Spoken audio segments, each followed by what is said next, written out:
Hello dear student, Shakeel कमर study में आपका स्वागत है। उम्मीद करते हैं कि आपकी तैयारी बहुत ही ज़ोरों व शोरों से चल रही होगी। कल 21 फरवरी को आपका साइंस का पेपर होने वाला है। क्लास 10 के जितने भी बच्चे हैं उनका कल साइंस का पेपर होने वाला है। तो उस पेपर के लिए हम आपके लिए बहुत ही इम्पोर्टेंट क्वेश्चन लेके आए हैं। इन वीडियो के माध्यम से मैं जितने भी क्वेश्चंस कराऊंगा, हो सकता है कि कल के एग्ज़ाम में आपको बहुत सारे क्वेश्चन ऐसे मिले जो इस वीडियो से हो। ठीक है, यानी मोटा मोटा कहने का बात यह है कि इस वीडियो में जितने भी क्वेश्चन मैं कराऊंगा, हो सकता है कि आपको कल एग्ज़ाम में देखने को मिलेंगे। तो वीडियो को ज़्यादा लंबा ना करते हुए चलिए शुरू करते हैं। तो सबसे पहले मैं आपको बताना चाहता हूँ कि टोटल क्वेश्चन मैं 80 प्रश्न कराऊंगा। 80 प्रश्न मैं आपको कराऊंगा जिसमें से सारे ऑब्जेक्टिव होंगे। ठीक है, जिस तरह से आपके एग्ज़ाम में पूछे जाते हैं। ठीक है, 80 में से आपको 40 प्रश्न ही बनाने होते हैं। ठीक है, तो चलिए मैं वीडियो को शुरू करता हूँ। और सबसे पहला क्वेश्चन ये है आपके स्क्रीन पर कि हवा में स्वतंत्र रूप से लटका हुआ क्षैतिज चुंबक, हवा में स्वतंत्र रूप से लटका हुआ क्षैतिज चुंबक हमेशा आराम की स्थिति में रहता है। तो वो किस दिशा में रहता है? किसी भी दिशा, वो किस दिशा में रहता है मतलब नंबर ए, ऑप्शन ए कह रहा है कि किसी भी दिशा में, ऑप्शन बी पूरब पश्चिम दिशा में, ऑप्शन सी उत्तर दक्षिण दिशा में, या ऑप्शन डी इनमें से कोई नहीं।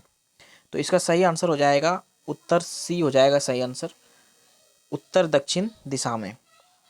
ठीक है, क्वेश्चन नंबर 2 हम देख लेते हैं। यदि एक विद्युत धारावाही तार के समीप कंपास रखा जाता है तो यह कंपास की सुई विक्षेपित होगी, धारावाही तार विक्षेपित होगी, विक्षेपित नहीं होगी, या इनमें से कोई नहीं। क्वेश्चन कह रहा है कि विद्युत धारावाही तार जो होता है उसके समीप हम कंपास को अगर रखेंगे, कंपास जो रखेंगे, तो यह कंपास की सुई, कंपास आपको पता है कैसा होता है? कंपास इस तरह का होता है। ठीक है, उनमें आपको ऐसा रहता है नॉर्थ, साउथ, ईस्ट, वेस्ट, ऐसे रहता है। ठीक है, तो क्वेश्चन नंबर 2 आप देखिए कि यदि एक विद्युत धारावाही तार के समीप कंपास रखा जाता है तो ये कंपास की सुई विक्षेपित होगी। ऑप्शन ए कह रहा है विक्षेपित होगी, ऑप्शन बी कह रहा है धारावाही तार विक्षेपित होगी, या विक्षेपित नहीं होगी, या इनमें से कोई नहीं। तो इसका राइट आंसर हो जाएगा विक्षेपित होगी, option A. Option A is the correct answer. चलिए क्वेश्चन नंबर 3 पढ़ लेते हैं। फैराडे ने बहुत से क्रांतिकारी खोज की जिनमें शामिल है विद्युत चुंबकीय प्रेरण, विद्युत अपघटन के नियम, या ए और बी दोनों, या इनमें से कोई नहीं। तो आपको बताना है कि इसका राइट आंसर क्या हो जाएगा। कि फैराडे ने जो बहुत से क्रांतिकारी खोज किए उनमें से क्या शामिल है? विद्युत चुंबकीय प्रेरण शामिल है, विद्युत अपघटन के नियम शामिल है, या ए या बी दोनों। तो इसका राइट आंसर हो जाएगा option number C, A B दोनों। ठीक है, फैराडे ने बहुत से क्रांतिकारी खोज की जिनमें विद्युत चुंबकीय प्रेरण और विद्युत अपघटन के नियम भी शामिल है। तो option C is the correct answer. Question number 4 देख लेते हैं। विद्युत मोटर परिवर्तित करता है, विद्युत मोटर जो होता है वो परिवर्तित करता है रासायनिक ऊर्जा को विद्युत ऊर्जा में, विद्युत ऊर्जा को यांत्रिक ऊर्जा में, यांत्रिक ऊर्जा को विद्युत ऊर्जा में, या विद्युत ऊर्जा को रासायनिक ऊर्जा में। तो क्वेश्चन नंबर 4 का सही आंसर आप लोग बताइए क्या होगा। तो इसका सही आंसर है option number B, option number B विद्युत ऊर्जा। एक सेकेंड, इसका सही आंसर हो जाएगा ऑप्शन नंबर बी, विद्युत ऊर्जा को यांत्रिक ऊर्जा में। विद्युत मोटर जो है वो विद्युत ऊर्जा को यांत्रिक ऊर्जा में परिवर्तित कर देता है। क्वेश्चन नंबर 5 हम पढ़ लेते हैं। जितने भी क्वेश्चन हैं सभी इंपॉर्टेंट है। ठीक है, तो सभी को करना आपके लिए बहुत ही इंपॉर्टेंट होगा। कल हो सकता है आपको एग्जाम में इनसे बहुत सारे क्वेश्चंस देखने को मिलेंगे, तो वीडियो को छोड़ के मत जाइएगा। ठीक है, तो क्वेश्चन नंबर 5 हम लोग देख लेते हैं कि फ्लेमिंग के वाम हस्त नियम में बाएं हाथ की तर्जनी संकेत करती है। फ्लेमिंग के वाम हस्त नियम में बाएं हाथ की जो तर्जनी होती है वो क्या संकेत करती है? ऑप्शन ए चुंबकीय क्षेत्र की दिशा, ऑप्शन बी चालक पर आरोपित विद्युत बल की दिशा, ऑप्शन सी चालक में प्रवाहित विद्युत धारा की दिशा, या ऑप्शन डी इनमें से कोई नहीं। तो 5 का राइट आंसर हो जाएगा ऑप्शन नंबर ए, चुंबकीय क्षेत्र की दिशा। ठीक है, क्वेश्चन नंबर 6 पढ़ते हैं। किसी चालक तार से विद्युत धारा प्रवाहित करने पर तार के ऊपर तथा नीचे किस प्रकार के चुंबकीय क्षेत्र पैदा होते हैं। क्वेश्चन कह रहा है कि किसी चालक तार से, जो चालक तार है उससे विद्युत धारा प्रवाहित करने पर, अगर हम उससे विद्युत धारा प्रवाहित करेंगे तो तार के ऊपर तथा नीचे किस प्रकार के चुंबकीय क्षेत्र पैदा होंगे। तो ऑप्शन ए विपरीत प्रकार के, ऑप्शन बी समान प्रकार के, ऑप्शन सी किसी भी प्रकार के नहीं, या ऑप्शन डी इनमें से कोई नहीं। तो इसका राइट आंसर क्या होगा, जल्दी से आप लोग कमेंट कीजिए। इसका राइट आंसर हो जाएगा ऑप्शन नंबर बी, समान प्रकार के। कौन से प्रकार के? समान प्रकार के। तो क्वेश्चन नंबर 7 चलते हैं। जल विद्युत ऊर्जा किस प्रकार का ऊर्जा स्रोत है। जल विद्युत ऊर्जा किस प्रकार की ऊर्जा स्रोत है। ऑप्शन ए नवीकरणीय, अनवीकरणीय, ऑप्शन सी ए और बी दोनों, या इनमें से कोई नहीं। तो इसका राइट आंसर हो जाएगा नवीकरणीय। ठीक है, क्वेश्चन नंबर 8 हम लोग चलते हैं। कौन सी गैस वैश्विक ऊष्मन के लिए उत्तरदायी है। इनमें से कौन सी गैस है जो वैश्विक ऊष्मन के लिए उत्तरदायी है। तो सबसे पहला ऑप्शन ए हो जाएगा nitrogen, option B carbon dioxide, option C oxygen, या इनमें से कोई नहीं। तो इसका राइट आंसर हो जाएगा आपका 8 का बी, कार्बन डाइऑक्साइड। चलिए क्वेश्चन नंबर 9 चलते हैं। पित्त रस स्रावित होता है। बताना है आपको कि पित्त रस जो होता है वो स्रावित होता है मुख गुहा से, यकृत से, छोटी आंत से, या अमाशय से। तो इसका राइट आंसर हो जाएगा आपका 9 का बी, यकृत से। देखो पित्त रस जो होता है वो यकृत से ही स्रावित होता है। ठीक है, इंग्लिश में क्या बोलेंगे कि bile juice is secreted by liver. ठीक है, क्वेश्चन नंबर 10 हम लोग पढ़ते हैं, उसके बाद हम लोग स्पीड में चलेंगे क्योंकि इस तरह से वीडियो बहुत ही लंबी हो जाएगी। आप चाहे तो इस वीडियो को 1.5x पे देख सकते हैं, 2x पे देख सकते हैं। ठीक है, लेकिन देखना ज़रूर क्योंकि वीडियो बहुत ही इंपॉर्टेंट है। हो सकता है कि क्वेश्चन कल फंस जाए, है ना, तो चांस नहीं ले सकते। ये आपके लिए ही है, ये जो मेहनत है वो आपके लिए ही है। ठीक है, क्वेश्चन नंबर 10 हम लोग पढ़ते हैं सबसे पहले कि क्षुद्रांत में स्थित रसांकुर का क्या कार्य होता है। ऑप्शन ए अवशोषण अवरुद्ध करना, ऑप्शन बी अवशोषण का सतही क्षेत्रफल घटाना, ऑप्शन सी अवशोषण का सतही क्षेत्रफल बढ़ाना, या ऑप्शन डी इनमें से कोई नहीं। तो इसका राइट आंसर हो जाएगा ऑप्शन सी, अवशोषण का सतही क्षेत्रफल बढ़ाना। अब हम लोग थोड़ा स्पीड में चलेंगे, ज़्यादा ऑप्शन को हम लोग डिटेल नहीं करेंगे क्योंकि उतना टाइम नहीं है। जितना पढ़ाई करना था उतना आप लोगों ने कर लिया। अब आप सिर्फ क्वेश्चन सुनेंगे और ऑप्शन सुनेंगे, बस उसको याद रखेंगे ताकि आपको एग्जाम में कल बहुत ही सपोर्ट मिले। ठीक है, क्वेश्चन नंबर 11 पढ़ते हैं कि मुख गुहा का पिछला भाग क्या होता है। ऑप्शन ए ग्रासनली, ऑप्शन बी ग्रसनी, ऑप्शन सी ग्रहणी, या ऑप्शन डी अग्न्याशय। तो इसका राइट आंसर हो जाएगा आपका ऑप्शन बी, ग्रसनी। क्वेश्चन नंबर 12, बाहरी वातावरण से कोशिका में ऑक्सीजन का स्थानांतरण और कार्बन डाइऑक्साइड को हटाना कहलाता है श्वासोच्छ्वास, निश्वसन, अंतःश्वसन, या इनमें से कोई नहीं। तो क्वेश्चन नंबर 12 का आंसर हो जाएगा ऑप्शन ए, श्वासोच्छ्वास यानी कि एक्सहेलेशन। अगर आपको हिंदी समझ में नहीं आएगी तो इंग्लिश आप देख लेंगे।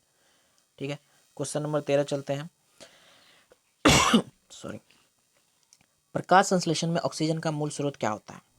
ये तो बहुत ही इजी क्वेश्चन है और इसका आंसर उम्मीद है कि आप लोगों को पता होगा।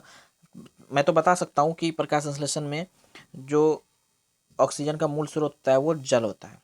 ठीक है, लेकिन मैं सोच रहा था कि आप लोग इसका जवाब कमेंट में देंगे तो ज़्यादा बेहतर होगा।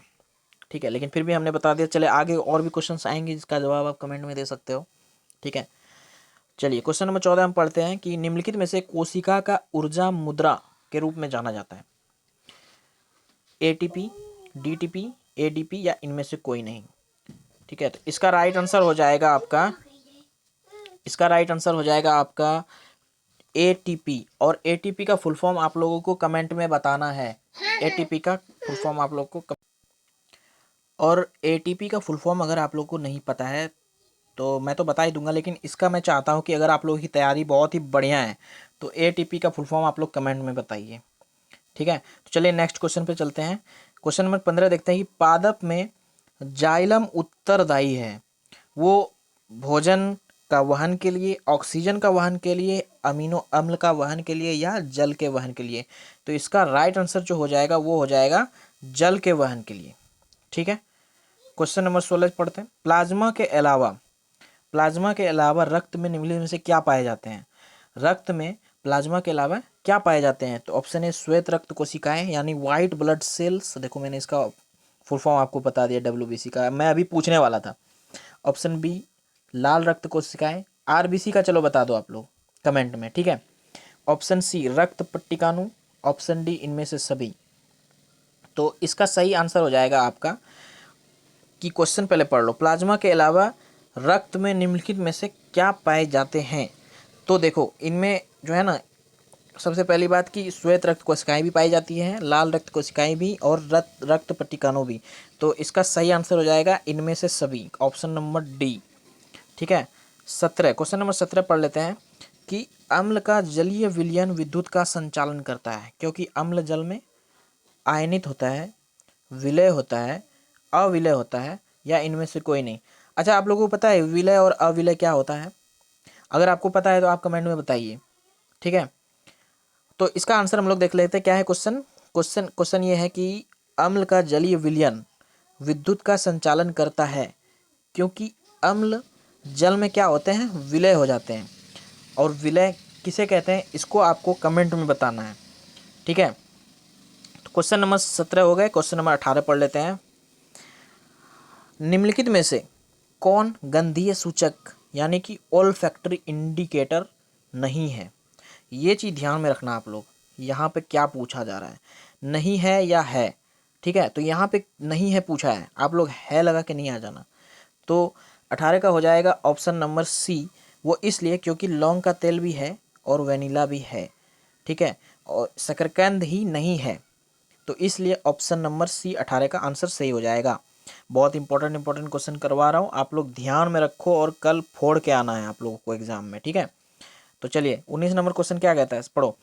चींटी के डंक में कौन सा अम्ल पाया जाता है? ये तो बहुत ही बार पूछा गया है और बहुत ही इंपॉर्टेंट क्वेश्चन है, और बहुत ही छोटा सा क्वेश्चन है जिसका आंसर सबको पता होगा, है ना।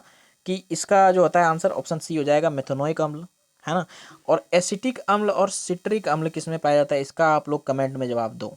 देखो बहुत सारे क्वेश्चंस का मैं आप लोगों को खुद से करने के लिए दे रहा हूँ, ताकि पता चले कि आप लोगों की तैयारी कैसी है। ठीक है, तो इसका जवाब आप लोग कमेंट में देना।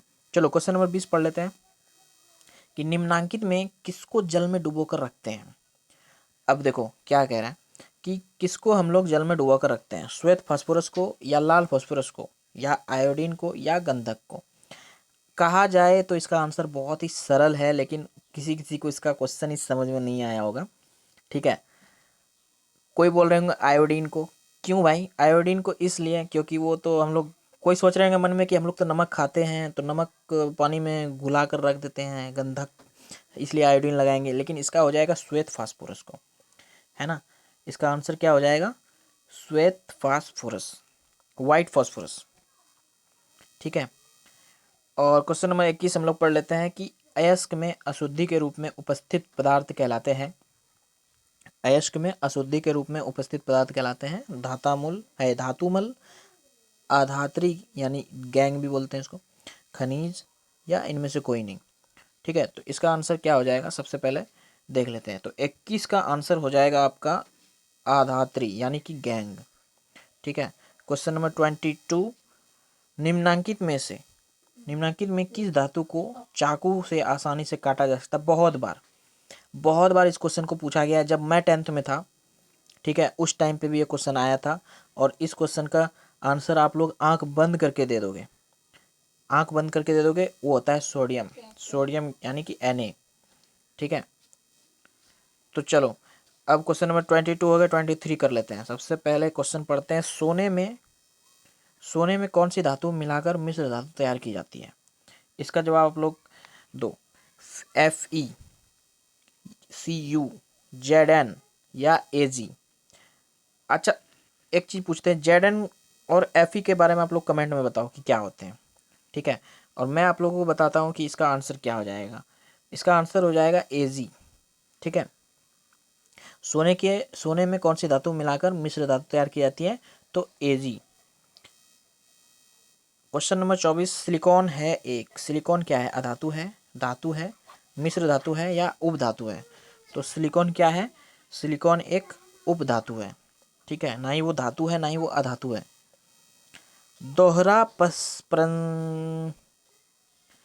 दोहरा परिसंचरण नहीं पाया जाता है, ये क्वेश्चन भी कई बार पूछा जा चुका है। दोहरा परिसंचरण नहीं पाया जाता है मेंढक में, पंछी में, मछली में या मनुष्य में। तो इसका राइट आंसर क्या हो जाएगा, आप लोग बताओ जल्दी से। इसका राइट आंसर हो जाएगा मछली में। मछली में जो है वो double circulation is not found, दोहरा संचरण मछली में नहीं पाया जाता है। क्वेश्चन नंबर 26 पढ़ लेते हैं कि यूरिया रक्त में कहाँ से प्रवेश करती है। यूरिया जो होती है वो रक्त में कहाँ से प्रवेश करती है। ऑप्शन ए वृक्क से, यकृत से, फेफड़े से या इनमें से कोई नहीं। तो इसका राइट आंसर हो जाएगा ऑप्शन नंबर सी, यकृत से। यूरिया रक्त में यकृत से प्रवेश करती है, ठीक है। क्वेश्चन नंबर 27, ग्लूकोज का पुनर्वशोषण कहाँ होता है। देखो मेरी हिंदी थोड़ी सी कमज़ोर है इसीलिए मैं थोड़ा पढ़ नहीं पाता हूँ। यहाँ से मैं इंग्लिश में आपको बता देता हूँ कि ग्लूकोज रीएब्जॉर्प्शन ऑकर, यानी कि ग्लूकोज का पुनर्वशोषण कहाँ होता है। पीसीटी में, हेनले लूप में, डीसीटी में या इनमें से सभी। तो इसका सही जवाब क्या होगा आप लोग बताइए जल्दी जल्दी, तब तक मैं ही आपको बता देता हूँ सबसे पहले। तो इसका आंसर हो जाएगा इनमें से सभी, क्योंकि ये पीसीटी में भी पुनर्वसन होता है, डीटीपी इन डीसीटी में भी होता है और इन हेनले लूप में भी होता है। क्वेश्चन नंबर 28 पढ़ते हैं, विभिन्न क्रियाओं के फलस्वरूप बने हानिकारक पदार्थों को शरीर से बाहर निकालने का तंत्र को क्या कहते हैं। क्वेश्चन समझो पहले, विभिन्न क्रियाओं के फलस्वरूप बने हानिकारक पदार्थों को, अलग अलग क्रिया करके बने हुए हानिकारक पदार्थ को शरीर से बाहर निकालने के तंत्र को क्या कहते हैं। पाचन तंत्र जी नहीं, परिसंचरण तंत्र जी नहीं, तंत्रिका तंत्र नहीं, उत्सर्जन तंत्र। तो 28 का ऑप्शन नंबर सी बिल्कुल करेक्ट हो जाएगा, उत्सर्जन तंत्र, ठीक है।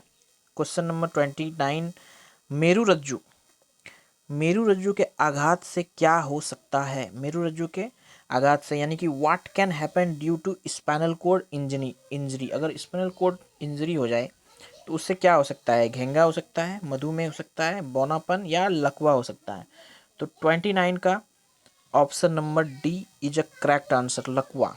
देखो घेंगा उससे नहीं होता है, मधुमेह भी डायबिटीज से होता है, बौनापन ये तो एक तरह का अलग तरह ये है। सही जवाब हो जाएगा ऑप्शन नंबर डी, लकवा, ठीक है। क्वेश्चन नंबर 29 कंप्लीट हो गया। 30 नंबर क्वेश्चन पढ़ते हैं, मनुष्य के शरीर की सबसे बड़ी ग्रंथि बताओ। इसका आंसर मैं चाहता हूं कि आप लोग कमेंट में दो, लेकिन उस बच्चे का क्या जिन्होंने तैयारी नहीं करी है। तो इसका आंसर मैं ही दे देता हूं। सबसे पहले पढ़ लेते हैं ऑप्शन की। ऑप्शन क्या है कि option adrenal, option B liver, option C अंडाशय या ऑप्शन डी अग्न्याशय। तो इसका राइट आंसर हो जाएगा लीवर। क्या हो जाएगा, लीवर। पादप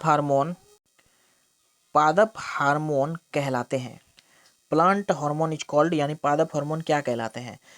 option A pheromone, option B phyto hormone, option C enzyme या इनमें से कोई नहीं। तो इसका राइट आंसर क्या हो जाएगा आप लोग कमेंट में बताएं, तब तक मैं बता देता हूं आप लोग को कि पादप हार्मोन कहलाते हैं फाइटो हार्मोन। क्या कहलाते हैं, phyto hormone. Option B is a correct answer. Question number 32 पढ़ते हैं, पत्तियों द्वारा कायिक प्रवर्धन का उदाहरण है। कई बार पूछा गया क्वेश्चन। देखो इस वीडियो में आप ये देखो कि कितनी बार हम ये कह रहे हैं कि ये क्वेश्चन पूछा गया। इसलिए कह रहे हैं क्योंकि ये क्वेश्चन पूछा ही जाता है, हम लोग के टाइम में भी पूछा गया। पत्तियों द्वारा कायिक प्रवर्धन का उदाहरण क्या होता है। तो इसका आंसर आप लोग आंख बंद करके दे सकते हो। ब्रायोफाइलम, बच्चा जानता है, जो 10th का है। बच्चा का मतलब ये नहीं कि वो जो 1 और 2 में है वो भी जानता है, नहीं। इसका आंसर हो जाएगा ऑप्शन नंबर डी, ब्रायोफाइलम। चलो 32 क्वेश्चन नंबर कंप्लीट। 33 पढ़ लेते हैं। लेंस की फोकल दूरी f एवं क्षमता p हो तो। अब इस क्वेश्चन में आप लोगों को दिमाग दौड़ाने की ज़रूरत है। अगर आप लोगों को पता नहीं है तब, अगर पता है तो आप लोग आग बंद करके मेरी तरह डाल सकते हो f इंटू पी बराबर 1। ठीक है, मैंने पहले कहा है कि डिटेल में नहीं जाएंगे क्योंकि वीडियो लंबा हो जाएगा, इसलिए आप लोग क्वेश्चन सुनो और ऑप्शन सुनो बस, क्योंकि पढ़ाई आपने साल भर कर ही ली है तो मैं अभी क्या बता दूँ आप लोग को। ठीक है, क्वेश्चन नंबर 34 पढ़ते हैं। कैमरे का कौन सा भाग आंखों को रेटिना की तरह कार्य करता है?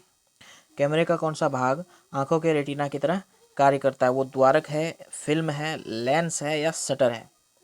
जल्दी से बताओ। क्वेश्चन नंबर 34 का ऑप्शन नंबर क्या हो जाएगा? फिल्म। क्वेश्चन नंबर 34 का ऑप्शन सी, कैमरे में कौन सा भाग आंखों के रेटिना की तरह कार्य करता है? फिल्म। चलो question number 34 complete. Question number 35 पढ़ते हैं। एक स्वस्थ मानव क्षेत्र में, आ गया फिर से वही पूछा हुआ क्वेश्चन, बार बार पढ़ा हुआ क्वेश्चन। एक स्वस्थ मानव क्षेत्र में एक स्वस्थ मानव नेत्र के लिए निकट बिंदु तथा दूर बिंदु क्रम से होते हैं 0 से अनंत, 25 सेंटीमीटर से अनंत, 25 सेंटीमीटर एवं 250 सेंटीमीटर, 0 एवं 25 सेंटीमीटर। तो इसका आंसर हो जाएगा 25 सेंटीमीटर से अनंत। ठीक है, चलो क्वेश्चन नंबर 36। चंद्रमा पर खड़े अंतरिक्ष यात्री को आकाश प्रतीत होता है। सब जानते हैं कि चंद्रमा पर जो खड़े हैं उसको वहां से आकाश अगर वो देखेंगे तो उसको लाल होगा प्रतीत, या नीला होगा, या काला होगा, या उजला होगा। तो ऑफकोर्स काला होगा, क्योंकि यहाँ से हम लोग को नीला होगा। अगर यहाँ से पूछा जाता तो हम लोग नीला बताते। वहां से पूछा है कि चंद्रमा पर खड़े अंतरिक्ष यात्री को, जो अंतरिक्ष यात्री चंद्रमा पर गए हैं वो वहां पे खड़े होकर अगर आकाश को देखेंगे तो उसे आकाश कैसा प्रतीत होगा? उसे आकाश प्रतीत होगा काला। ठीक है, चलो क्वेश्चन नंबर 37। नेत्र के समंजन क्षमता कम हो जाने से उत्पन्न होता है। नेत्र के समंजन क्षमता, देखो इंग्लिश पढ़ो। The decreased accommodative ability of the eye causes, समंजन क्षमता कम हो जाने से उत्पन्न होता है, क्या होता है? ऑप्शन ए दूरदृष्टि दोष, जरा दृष्टि दोष, निकट दृष्टि दोष या वर्णधाता। ठीक है, तो क्वेश्चन नंबर 37 का आंसर हो जाएगा बी, जरा दृष्टि दोष। नेत्र की समंजन क्षमता अगर कम हो जाएगी तो जरा दृष्टि दोष हो जाएगी। आप लोग ये बताना कि दूर दृष्टि दोष और निकट दृष्टि दोष क्या होते हैं। ठीक है, ये बताना आप लोग, इसमें जरूर फंसोगे। बहुत सारे ऐसे स्टूडेंट जो फंसोगे, जिसको दूर दृष्टि पता नहीं होगी और निकट दृष्टि दोष पता नहीं होगी। ठीक है, चलो क्वेश्चन नंबर 37 हो गया। क्वेश्चन नंबर 38 पढ़ लेते हैं कि किसी चालक की प्रतिरोधकता का मात्रक क्या होता है? तो ये तो बहुत ही इजी सवाल है। The unit of resistivity in a conductor is, किसी चालक की प्रतिरोधकता का मात्रक क्या होता है? इसका होता है ओम मीटर। क्या हो जाता है? ओम मीटर हो जाता है। क्वेश्चन नंबर 39 पढ़ते हैं। एक जूल में कितनी कैलोरी होती है? एक जूल में कितनी कैलोरी होती है? तो एक जूल में 0.23 कैलोरी पाई जाती है। ठीक है, हम लोग जल्दी जल्दी करेंगे ताकि वीडियो लंबा ना हो। Question number 40। विद्युत बल्ब में फिलामेंट निम्नलिखित में से किस धातु का बना होता है? विद्युत बल्ब में फिलामेंट निम्नलिखित में से किस धातु का बना होता है? तो लोहा, टंगस्टन, एल्युमिनियम या तांबा। तो इसका राइट आंसर हो जाएगा टंगस्टन। विद्युत बल्ब फिलामेंट में जो होता है वो टंगस्टन होता है, धातु होता है। ठीक है, चलो क्वेश्चन नंबर 41। थोड़ा सा बायोलॉजी भी पढ़ लेते हैं कि किशोरावस्था में होने वाले परिवर्तन को क्या कहते हैं? इसका आंसर हो जाएगा प्यूबर्टी। क्वेश्चन नंबर 42 पढ़ते हैं कि निम्नलिखित में कौन परिवार नियोजन साधनों में प्रयुक्त एक प्रभावी उपाय है? निम्नलिखित में से जो है वो कौन परिवार नियोजन साधनों में प्रयुक्त एक प्रभावी उपाय है? तो इसका ऑप्शन नंबर डी हो जाएगा राइट आंसर, इनमें से सभी। डायफ्राम, कंडोम, कॉपर टी एवं लूप, इन सब के बारे में अगर नहीं पता है तो क्या ही आप लोगों ने तैयारी किया है। तो क्वेश्चन नंबर 43 पढ़ लेते हैं कि एटाविज्म का अर्थ क्या है? एटाविज्म का क्या है? संतति में जनकों के गुणों का आना, संतति में जनकों के गुण का नहीं आना, संतति में पूर्वजों के गुण का आना जो जनक में नहीं है, या इनमें से सभी। तो इसका राइट आंसर क्या हो जाएगा? ऑप्शन नंबर सी, संतति में पूर्वजों के गुणों का आना, जो जनकों में नहीं है। क्वेश्चन नंबर 44 पढ़ लेते हैं हम लोग कि किसी जीव के जीनी संरचना कहलाती है। किसी भी जीव की जीनी संरचना क्या कहलाती है? फेनोटाइप, जीनोटाइप, आनुवंशिकता या विविधता। ठीक है, किसी जीव की जीनी संरचना कहलाती है फेनोटाइप, जीनोटाइप, आनुवंशिकता तथा विविधता। क्या कहलाती है? तो इसका करेक्ट आंसर हो जाएगा ऑप्शन नंबर बी, जीनोटाइप। तो क्वेश्चन नंबर 44 हम लोग कर चुके हैं, आगे बढ़ते हैं 45। तो प्राकृतिक चयन द्वारा जीवों का विकास क्या कहलाता है? प्राकृतिक चयन द्वारा जीवों का विकास कहलाता है मेंडलवाद, लामार्कवाद, सूक्ष्म विकास या डार्विनवाद। तो 45 का आंसर हो जाएगा, राइट आंसर हो जाएगा डार्विनवाद। तो ये क्वेश्चन जो था, तो क्वेश्चन नंबर 45 कंप्लीट हो गया है और हम आपको अब क्वेश्चन नंबर 46 करवाते हैं। जैव आवर्धन प्रदर्शित करने वाला रसायन है। The chemical which shows biomagnification is CFC, ATP, ADP या DDT। तो क्वेश्चन नंबर 46 का राइट आंसर हो जाएगा ऑप्शन नंबर डी, DDT। ठीक है, क्वेश्चन नंबर 47 पढ़ लेते हैं कि प्राथमिक उपभोक्ता कहलाते हैं। प्राथमिक उपभोक्ता कहलाते हैं। तो क्वेश्चन नंबर 57 क्या कहलाता है कि प्राथमिक उपभोक्ता कहलाते हैं। ऑप्शन ए अपघटन या अपघटक, मांसाहारी, सर्वाहारी या शाकाहारी। तो इसका राइट आंसर हो जाएगा आपका क्वेश्चन नंबर 47 का ऑप्शन डी, शाकाहारी, प्राथमिक उपभोक्ता, है ना। अब प्राथमिक उपभोक्ता क्या होता है वो आपको नहीं पता है तो आप क्या ही तैयारी किए हैं? अगर पता है तो आप कमेंट में। चलो, क्वेश्चन नंबर 47 कंप्लीट हो गया। क्वेश्चन नंबर 48 पढ़ लेते हैं। CFC का व्यापक उपयोग होता है जेट इंजनों में, एयर कंडीशनरों में, रेफ्रिजरेटरों में या इनमें से सभी। देखो CFC जो है वो किस में यूज होता है ये पूछ रहा है, उपयोग किस में किया जाता है CFC का। CFC का फुल फॉर्म अगर मैं कहूँ तो क्लोरोफ्लोरोकार्बन। ठीक है, क्लोरोफ्लोरोकार्बन एक ऐसा क्वेश्चन जो कि कई बार पूछा जाता है और इसका आंसर बहुत ही कॉमन है। ये जेट इंजनों में भी यूज किया जाता है, एयर कंडीशनरों में भी और रेफ्रिजरेटरों में भी। तो इसका ऑप्शन हो जाएगा ऑप्शन नंबर डी, इनमें से सभी। ठीक है, क्वेश्चन नंबर 49, ब्यूटेन के कितने समवयवी संभव है? ठीक है, एसोमर्स पूछा है कि how many isomers of butane are possible. Butane के कितने एसोमर्स जो है वो पॉसिबल है। तो 14 का राइट आंसर क्या हो जाएगा आप लोग कमेंट करके बताएं, तब तक मैं बता देता हूँ आपको कि इसका राइट आंसर हो जाएगा 4। ब्यूटेन के कितने समवयवी संभव है? 4। क्वेश्चन नंबर 50, मीथेन के अणु का आकार होता है। मीथेन के जो अणु होते हैं उसके क्या कैसे आकार होते हैं? एक रेखीय, वलयाकार, समचतुष्फलकीय या अष्टफलकीय। मैंने ये कहा है पहले ही कि अगर आपको हिंदी वर्ड समझ में ना आए, होता है ना किसी किसी को पढ़ने में हिंदी दिक्कत होती है, वो इसको पढ़ नहीं पाएंगे कि समचतुष्फलकीय है कि समचतुष्फलकीय है, क्या है। तो इसके लिए आप इंग्लिश में जाइए। यहाँ पर देखिए ऑप्शन नंबर सी, टेट्राहेड्रल, है ना, टेट्राहेड्रल, टेट्राहेड्रल, लीनियर, एनुटर, है ना। तो 50 का राइट आंसर क्या हो जाएगा आप लोग कमेंट में बताइए। तब तक के लिए मैं आपको बता देता हूँ कि इसका राइट आंसर हो जाएगा ऑप्शन नंबर सी, समचतुष्फलकीय। मीथेन के अणु का आकार कैसा होता है? तो समचतुष्फलकीय होता है। तो ये थे आपके 50 टॉप 50 क्वेश्चन, जिसको मैं बोलूँगा टॉप 50 क्वेश्चन। ठीक है, और उम्मीद है कि इस टॉप 50 क्वेश्चन से आपसे बाहर कुछ कुछ क्वेश्चन रहेंगे, लेकिन बहुत सारे क्वेश्चंस आपको एग्जाम में देखने को मिल सकते हैं। तो मैंने आपको आज कराए हैं कितने क्वेश्चन? Top 50 question. इन टॉप 50 क्वेश्चंस में अगर आपको कहीं भी डाउट है तो आप कमेंट में पूछिए। ठीक है, कमेंट में पूछिए। और अगर किसी का आंसर गलत मैंने बता दिया है तो उसके लिए मैं माफ़ी चाहूँगा, वो भी आप कमेंट में बताइए। ठीक है, तब तक के लिए अलविदा लेता हूँ। आप लोगों को कल के एग्ज़ाम के लिए बहुत बहुत ऑल द बेस्ट।